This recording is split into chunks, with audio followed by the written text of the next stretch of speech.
আসসালামু আলাইকুম ওরহমতুল্লাহি ওবরাকাতু। সম্মানিত দিনী ভাই বোনেরা, চলছে পবিত্র মুহররম মাস। আর এই মুহররম মাসকে ঘিরে ঘটেছে 16টি ঘটনা।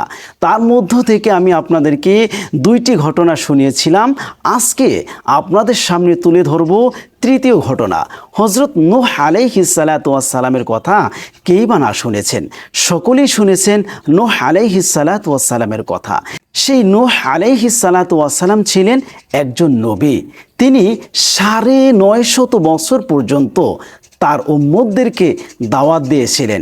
কিন্তু দুঃখের বিষয় হচ্ছে, তার উম্মতদেরকে 950 বছর পর্যন্ত দাওয়াত দেওয়ার পরেও মাত্র 40 জন উম্মত তার ধর্ম গ্রহণ করেছিল, ঈমান গ্রহণ করেছিল, এক আল্লাহকে মেনে নিয়েছিল। আর বাকি সকলেই মূর্তি পূজা করত, কাফের মুশরিক ছিল। নাউজুবিল্লাহ। সেই নূহ আলাইহিস সালাতু ওয়াস সালাম তাদেরকে যখন ইসলামের পথে রাখতেন, এক আল্লাহর কথা বলতেন, তখন নূহ আলাইহিস সালাতু ওয়াস সালামকে তারা মারধর করতেন। এমন মারতেন যে তিনি প্রায় মৃত্যুবরণের কাছাকাছি চলে যেত। কাফেররা মারতে মারতে এক পর্যায়ে মনে করত যে সে মরে গেছে।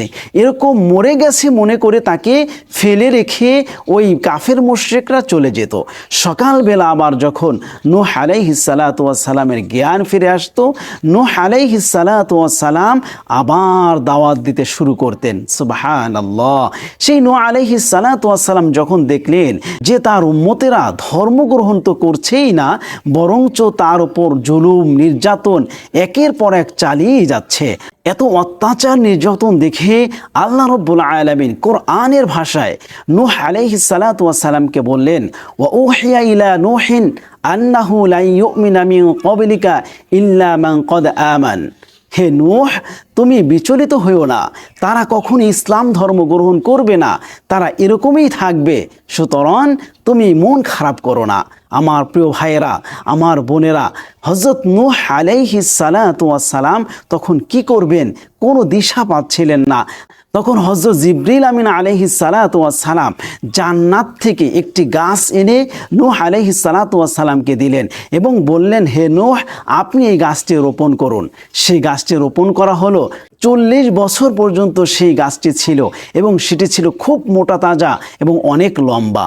যখন এক পর্যায়ে নূহ আলাইহিস সালাতু ওয়াস সালাম আল্লাহ রাব্বুল আলামিনের কাছে দোয়া করতে লাগলেন, হে আল্লাহ, তাদের মধ্য থেকে কেউ ইসলাম গ্রহণ করবে না, কেউ ধর্ম গ্রহণ করবে না, বরঞ্চ তাদের প্রজন্ম যত বাড়তে থাকবে ততই জাহান্নামে বাড়তে থাকবে, ততই তাদের ওপর বিপদ আপদ বালা মুসিবত আসতে থাকবে, ততই তাদের আযাব গজব বাড়তে থাকবে। হে আল্লাহ, তুমি তাদের একটি ব্যবস্থা করে দাও। তখন আল্লাহ রাব্বুল আলামিন কোরআনের ভাষায় বলেন, ওয়াসনাইল ফুলকা বিআয়ুনিনা ওয়া ওয়াহয়িনা ফাইযা জাআ আমরুনা ওয়া ফারাতান নূর। হে নূহ আলাইহিস সালাতু ওয়াস সালাম, আপনার উপর আমার ওহী যেভাবে নাজিল হয়েছে, সে যেভাবে নির্দেশ দেয় সেভাবেই আপনি ওই যে একটি গাছ দিয়েছিলাম সেই গাছটি দিয়ে একটি নৌকা তৈরি করুন। কিন্তু যখন নূহ আলাইহিস সালাতু ওয়াস সালাম জিবরাইল আলাইহিস সালাতু ওয়াস সালামের পরামর্শ নিয়ে নৌকা তৈরি করতে লাগলেন, তখন সেই কাফের মুশরিকরা হাসি ঠাট্টা করে বিদ্রূপ করে তাকে অনেক ধরনের কথা বলতে লাগলো।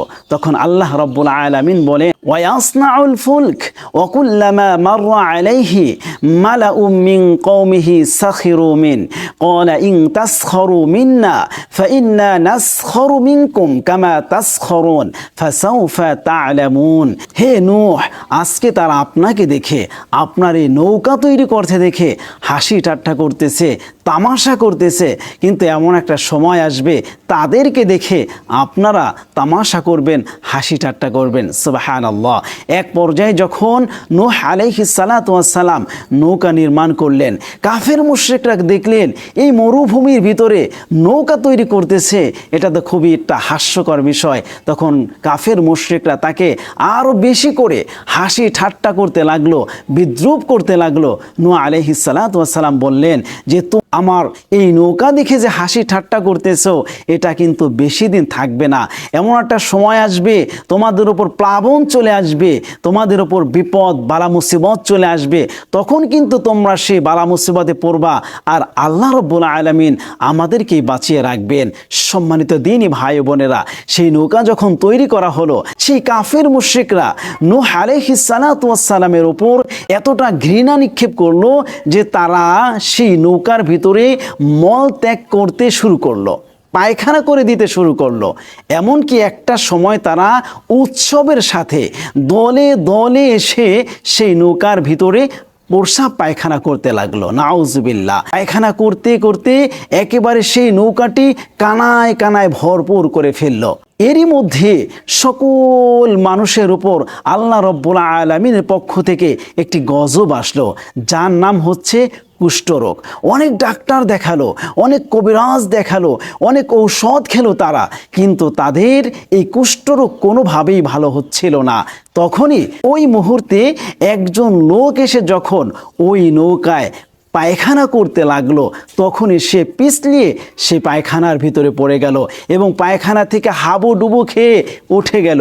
উঠে বাসায় গিয়ে দেখে তার গায়ের যেই কুষ্ঠ রোগ ছিল, আল্লাহ রাব্বুল আলামিন সেই কুষ্ঠ রোগ থেকে তাকে মুক্তি দান করেছেন। এরপরে সকলেই তার দিকে তাকে অবাক হয়ে বলল, ভাই কি এমন ওষুধ খেয়েছো? কোন ডাক্তার তোমার চিকিৎসা করেছে? কোথায় গিয়েছিলে? কিভাবে তোমার গায়ের এই কুষ্ঠরোগ ভালো হলো? আমরা এত ঔষধ খেলাম, আমরা এত চিকিৎসা করলাম, আমাদের কারো রোগই তো ভালো হলো না, তোমারটা কিভাবে ভালো হলো?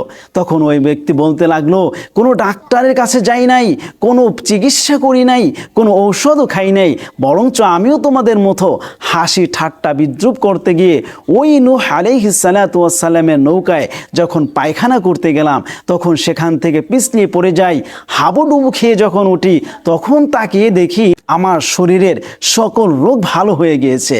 তখন কাফের মুশরিকরা এমন অবস্থা হলো, তারা একে একে কেউ কেউ ডুবাতে লাগলো, কেউ কেউ বালতি ভরে, ঝগ ভরে, কেউ কেউ কলস ভরে সেই তাদের মলগুলো নিতে শুরু করে দিল। এক পর্যায়ে সেই নৌকার যত পায়খানা ছিল, যত মলমূত্র ছিল, সব নিয়ে গেল। এমন একটা সময় চলে আসলো যে সেই নৌকা ধুয়ে ধুয়ে মানুষ সেবন করতে শুরু করলো।